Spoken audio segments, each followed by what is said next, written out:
ওই যে পারিবারিক রাজনীতি, বিএনপির পারিবারিক রাজনীতি, নিজেদের পারিবারিক রাজনীতি, এই সব মিলিয়ে যে জটিলতা, সেই জটিলতা যদি না বুঝেন, অনুধাবন না করেন, তাহলে এই -2 থিওরি, রিসেট বাটন, নতুন বন্দোবস্ত, তারপরে আমরা সব কিছু উল্টে দিছি, ডিপ স্টেট থিওরি, এইগুলোর পেছনে যারা সময় ব্যয় করছেন তারা অনেকটা আত্মহত্যার মতো ঝুঁকি নিয়েছেন। এর কারণ হলো এই যে বাঙালির যেমন মানসিকতা, পরিবার প্রথা, এটা হাজার হাজার বছর ধরে আসলে এইভাবেই হয়ে আসছে। আমাদের হোসেন শাহী বংশ, আমাদের ইলিয়াস শাহী বংশ, আমাদের রাজা গণেশের বংশ, আমাদের বারো ভূঁইয়ার বংশ, আমাদের ঢাকার নবাবের বংশ, মানে এইভাবে শত শত বছর ধরে আমরা এই পারিবারিক রাজনীতির আনুগত্য করেছি।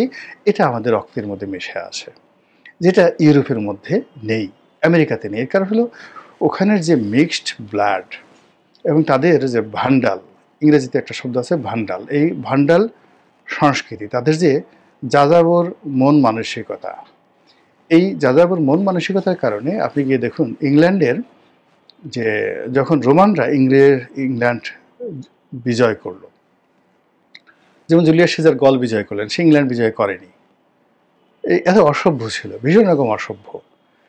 তারপরে যখন রোমান সম্রাটরা প্রায় 100 বছর ইংল্যান্ড তারা দখল রাখলো, এরপর তারা ছেড়ে দিয়েছে যে এটা ইটস এ লুজিং কনসার্ন, এখানকার লোকজন ভালো না। তো কাজেই এই এদের মধ্যে যে বিভেদ, বিসংবাদ, মারামারি, কাটাকাটি, অসভ্যতামি, তো এইগুলো সেই যাকে বলা হয় 16শ শতাব্দী, অষ্টাদশ শতাব্দী, মানে এদের যে পারভার্সন, আপনি যদি সেই রানী প্রথম এলিজাবেথ, তার বাবা হেনরি, পঞ্চম হেনরি, অষ্টম হেনরি, এদের ইতিহাসগুলো পড়েন, আপনি দেখবেন যে এদের মতো জঘন্য লোক পৃথিবীতে নাই। তো ফলে সেখানে হলো কি, পরিবারতন্ত্রের বাইরে গিয়ে সেখানে যে তন্ত্রটা গড়ে উঠেছে ওটা ওদের ক্ষেত্রে প্রযোজ্য। যেটা ফ্রান্সে গড়ে উঠেছে সেটা জার্মানিতে প্রযোজ্য হবে না। জার্মানির রাজনীতি টোটালি আলাদা, অস্ট্রেলিয়ার রাজনীতি সম্পূর্ণ আলাদা। অস্ট্রিয়া এবং হাঙ্গেরি এখন আপনাদের কাছে খুব ছোট রাষ্ট্র মনে হচ্ছে, কিন্তু একটা সময় এরা পুরো ইউরোপ নিয়ন্ত্রণ করত। তখন কিন্তু ইংল্যান্ড সুপার পাওয়ার ছিল না, এমনকি প্রথম মহাযুদ্ধের সময় পর্যন্ত ইংল্যান্ড ইউরোপের সুপার পাওয়ার ছিল না। আমাদের এখানে কলোনি ছিল, অন্যান্য দেশের কলোনি ছিল, কিন্তু তারা তখনও সুপার পাওয়ার হতে পারেনি। তো এই জিনিসগুলো মানে যদি আপনি বুঝেন, চিন্তা ভাবনা করেন, তাহলে দেখবেন যে আমাদের দেশটি এই যে সকল দেশে পরিবারতন্ত্র রক্তের মধ্যে ঢুকে গেছে।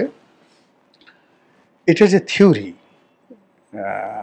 আল মুকাদ্দিমা গ্রন্থে ইবনে খালদুন বর্ণনা করেছেন যে বংশপ্রীতি, রক্তপ্রীতি যেভাবে একটা জাতিকে মোটিভেট করে, এবং এটা যখন একটা জাতির মধ্যে বাসা বেঁধে যায়, হাজার বছর চেষ্টা করেও তাদেরকে সেখান থেকে বের করা যায় না। আর আমরা সেই চক্রের মধ্যেই এখন আবর্তিত হচ্ছি। আর এই চক্রের বাইরে আমরা যে সকল স্বপ্ন দেখছি, এটা ইলিউশন, দুঃস্বপ্ন, কল্পনা। আর সেই কল্পনা কখনোই বাস্তব হবে না। আমাদেরকে ঘুরে ফিরে এই যে গোত্র রাজনীতি, আওয়ামী লীগ বিএনপির যে গোত্র রাজনীতি, এর বাইরে গিয়ে দেখা গেল যে অন্য একটি গোত্র, মানে কমিউনিটি তৈরি করতে হবে। সেই কমিউনিটি পার্টি পলিটিক্স, তার সাথে সাথে পারিবারিক, যেমন এরশাদ চেষ্টা করেছে একটা তৃতীয় শক্তি হিসেবে উত্থান করার জন্য, কিন্তু সে টিকতে পারছে না। কিন্তু ধরনটা কিন্তু আওয়ামী লীগ বিএনপির মতোই ছিল। আগামীতে আবার যদি এরকম কেউ ক্ষমতা পেয়ে যায়, ক্ষমতা পাওয়ার পরে যে কাজটি আওয়ামী লীগ করেছে, যে কাজটি বিএনপি করেছে, ওটাকে অনুসরণ করলেই কেবলমাত্র সফলতা সম্ভব। আদারওয়াইজ আমাদের যে মন মানসিকতায় ঘুরে ফিরে এর মধ্যেই আসছে। আমরা অনেক কিছু চেষ্টা করছি, জান্নাতের টিকিট ব্যবহার করছি, বেহেশত দোজখের ফয়সালা করার চেষ্টা করছি, ধর্মকর্মকে ব্যবহার করার চেষ্টা করছি, পশ্চিমা সংস্কৃতিকে, ইউরোপ আমেরিকা, লন্ডন আমেরিকার স্বপ্ন দেখাচ্ছি, কিন্তু আলটিমেটলি ঘুরে ফিরে সেই নৌকার আলকাতরার মধ্যে চলে যাচ্ছি, আর ধানের ছড়ার মধ্যে এই আমাদের সমস্ত স্বপ্ন আমরা সেখানে গুঁজে দিয়েছি। আল্লাহ আমাদের সবাইকে হেদায়েত দান করুন এবং হেফাজত করুন। আসসালামু আলাইকুম ওয়া রাহমাতুল্লাহি ওয়া বারাকাতুহু।